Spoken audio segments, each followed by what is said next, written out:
Alright guys, welcome back to another cold start of my 1978 Ford F100 with a 351 Windsor. And this is actually a Ranger XLT. It has the 4-speed automatic overdrive out of a 1990 Ford F-150. And the rear end and everything's been swapped as well. So, we're going to do a cold start. Today's really going to be a sad day. I'm going to be saying goodbye to this old girl. This will probably be the last time y'all ever see this truck anymore. I'm actually selling it. The main reason I'm selling it is because if y'all remember in my other videos, I had a 93 Ford Ranger. I sold that Ford Ranger to get this truck. And I love this truck to death, don't get me wrong. There's nothing wrong with it. It runs and drives great. It's got a lot of horsepower. I mean, it's a really good truck.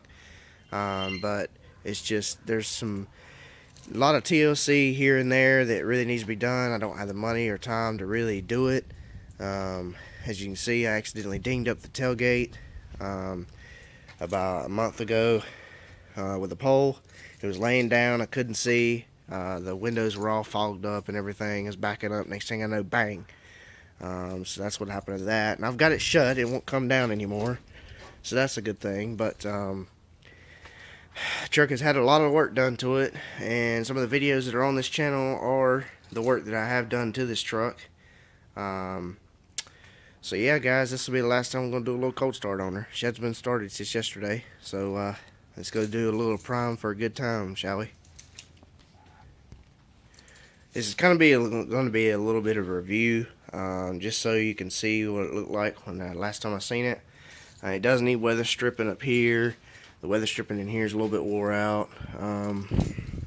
It's got brand new carpet out of another vehicle. I think it come out of because when I bought the truck for $2,600 about 6 months ago, it came with an extra cab, 2 fenders, 2 doors, 2 hood hinges, a emergency brake assembly, the whole thing right there, a hood latch assembly, a steering gearbox, and some other things like that. It had one of those aftermarket steering wheels on there, and I took that off and put the original back on it, but the horn doesn't work. So I'm gonna have to and before you guys start commenting, yes, this is not the right steering wheel pad. I got this from the junkyard. It is out of a van that had cruise control. That's the only reason these buttons are here. But the horn part should still work. The contacts behind the steering wheel itself is what's wrong. It's not the pads. I put like 3 or 4 pads on it and it still won't blow. You go outside and you underneath the hood and you connect the wire to it and the horn blows. So I know that nothing's wrong with it except for the contact behind here. Because the aftermarket steering wheel, when it was on it, it blew then. So yeah, there's a little bit of rip in here and a rip there, but yeah, the truck is a really good truck. I mean, like I said, it runs and drives good. The heat works good. It doesn't have AC, just in case y'all guys haven't been following my channel or any of my videos I've been posting on Instagram or Twitter. The truck has fog lights. They do work. It has power all the time. That's why I keep the switch off. Most Rangers, the inside box is usually gone, and this one's still here. The tray inside, all the chrome's here. Headliner's good. It's like brand new. All the chrome around the molding of the headliner is real good, shiny. I do have extra parts, like I have a cluster and everything. It's got a tack. I put these gauges in here.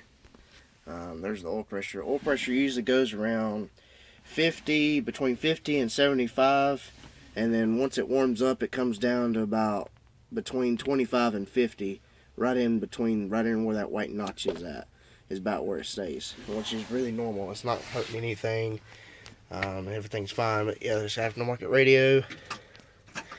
All right, it's got a 750 Edelbrock 4-barrel, which is really too big, but gotta get a little prime for a good time. Should fire right up. Oh. Alright.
truck has a brand new battery, brand new terminals, brand new voltage regulator, serpentine belts new, alternators new, plugs, wires, cap, rotor, fuel filter, fuel line hose, air filter, brake master cylinder, front brake calipers, front brake pads, front brake line hoses, rear brake shoes, rear brake line hoses. Transmission's been rebuilt, radiator caps new, overflow tanks new. Let's see, has brand new power steering hose, tires are brand new.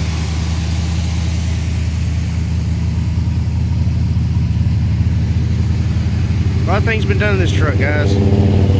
A lot. Toolbox is kind of new. I repainted it. That's why it's so shiny. To some regular flat black paint, and it's actually engine paint.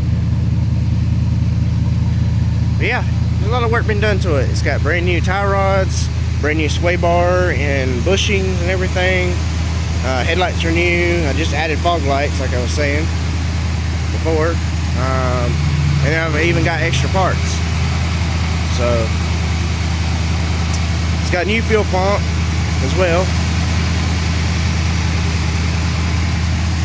Alright, should we go down the road one more last time? Should we? I think we should. Let's do it. Oil pressure right above 50. Okay, good oil pressure. None of the gauges work because I haven't hooked them up yet. The reason for is because they still work in the dash. You got your temperature and then you got your battery. I'd really like to have them down there, but alright, so let's do this. This is a little bit messed up. When I got it, there was a screw in here and all that broke. I put another thing in it, tightened it down. It ain't going anywhere. I know it wiggles, but as long as you pull it to you and come down, it's fine.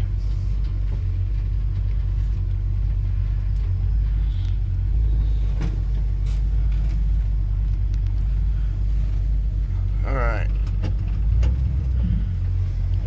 Kind of have to put it in the middle because it has a 4-speed. It's not made for it, so second.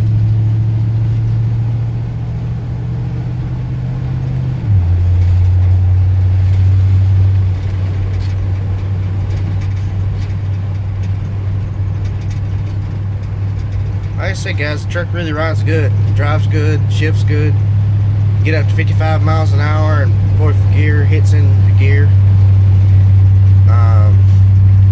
That's one thing that needs to be adjusted on the truck is the transmission on these. When you put a AOD 4-speed automatic with a carburetor, you need to have a kit, whether it's a Edelbrock, whether it's the factory 2-barrel or the Holly. You have to buy a kit for it in order for it to shift right. If you don't have that kit, then the truck won't shift right. You'll burn up the clutches inside. Like I was saying though, it won't hit 4th gear until I at least hit 55 miles an hour, which is one thing I don't like because of that.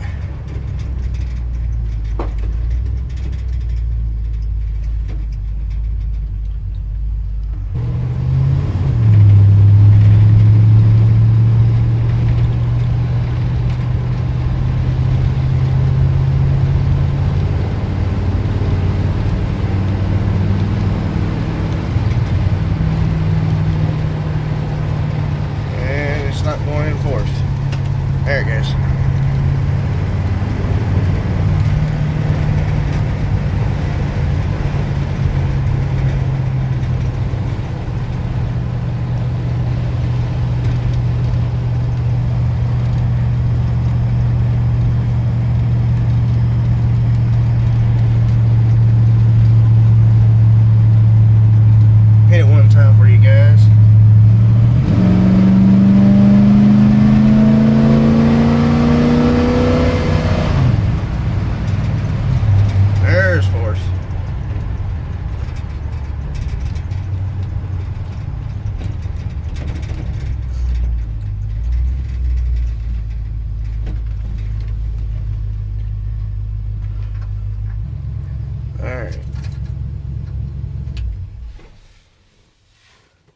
Now one other thing too is whenever it hot soaks, say I just drove it like I did, come back, let it sit for about, I don't know, 10 to 20, 30 minutes. Come back out here and you try to start it, turns over, put your foot all the way to the floor, turn it over, and it should fire right up. There's something to do with the carburetor getting itself flooded out. I believe it's the, well, I can't think of it right now at the moment, but inside the carburetor, fuel pump accelerator, or something like that. I forget the name of it. Anyways, what it does is it floods itself out inside the carb, and when you start it up, it's flooded. So you have to put your foot to the floor in order to start it. And it doesn't do it all the time. It only does it sometimes. But yeah, there you go, guys. There's your 1978 Ford F100 XLT Ranger with a 351 Windsor cold start, cold start, and test drive. Thanks for watching. If you like this video, please give it a big thumbs up. I'd appreciate it. And don't forget to hit that dadgum subscribe button. I'd really appreciate it. Guys, we're almost 200 subscribers. I'm trying to get us up to at least 1,500 subscribers at least. But yeah, I make how-to repair videos just about every other week, whenever possible, whenever I can. Thanks for watching. Have a great day or night, wherever you are. Thanks. Stay tuned for more videos just like this. Thanks, guys.